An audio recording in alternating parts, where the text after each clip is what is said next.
El grup de teatre de la Societat Musical Instructiva Santa Cecília de Cullera estrena el dissabte 17 de maig Tribut als Miserables, basada en el clàssic de Víctor Hugo, que en la seva versió musical ha triomfat en escenaris d'arreu del món. El musical es representa a l'Auditori Santa Cecília de Cullera els dies 17, 18, 23, 24 i 25 de maig i les entrades es poden adquirir a la mateixa seu de la societat a un preu de 10 i 12 euros.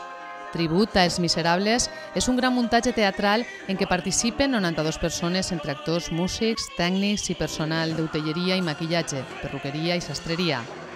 Carlos Cabrelles, Álvaro López, Quique Llorca, Dolors Ballester, Amparo Iznardo, Toni Magraner, Valeria Monzón, Inca Ripoll, Diego Monzón i Vicente Ángel encapçalen un repartiment que formen un total de 40 actors i cantants.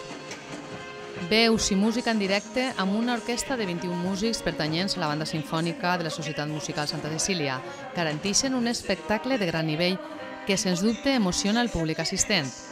José Beltrán és el director musical i Enric Puig el director artístic d'este ambiciós projecte que continua amb la tradició d'esta companyia que ja ha dut a escena musicals com Jesucrist Superstar, Mamma Mia o Cabaret. El grup de teatre Santa Cecília forma part de la Societat Musical Instructiva Santa Cecília de Cullera, una entitat centenària que es troba entre les més importants del país.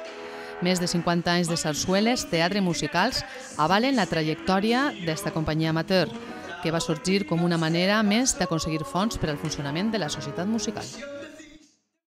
Sí, he visto un ángel junto a mí, la vi un momento y se marchó.